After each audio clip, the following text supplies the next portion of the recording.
staying with the United States, and after months of tense negotiations, the US and Ukraine signed a deal that is expected to give Washington access to the country's critical minerals and other natural resources. Reportedly, it is an agreement Kyiv hopes will secure long-term support for its defence against Russia. Ukrainian President Volodymyr Zelensky has said that the minerals deal with the United States offers equal benefits for both sides. This comes after Russia criticised the mineral deal and mockingly praised Trump for striking a deal with a country that it says will soon disappear.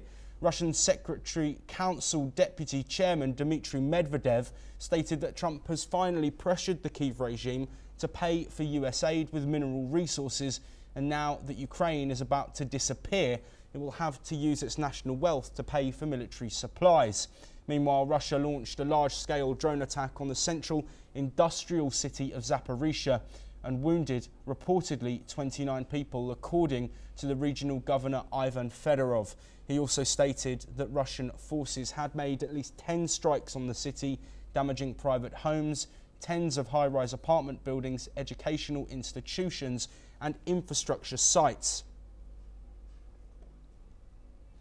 Moving on now, and China says the US must correct its wrong practices and cancel unilateral tariffs if it wants serious trade talks. The Commerce Ministry sharp statement follows President Trump's 245% tariffs on Chinese goods, which Beijing calls coercive.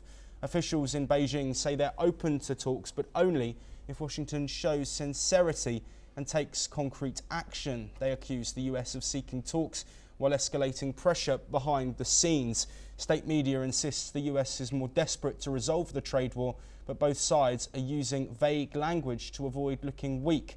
Experts call it a game of chicken between Trump and President Xi, with both leaders eyeing de-escalation but refusing to appear soft. Meanwhile, top Trump advisor Stephen Miller said that the United States needs a trade relationship with China that safeguards both its economic and national security.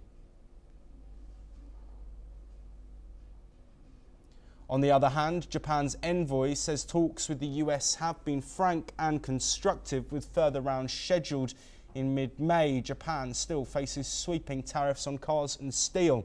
Mexico's President Claudia Sheinbaum says her conversation with Trump was positive, but there's still no deal to lift tariffs. She wants fairer trade terms, especially in automotive and metals. Despite signs of dialogue, hard stances remain on all sides, leaving global markets watching and waiting for a breakthrough.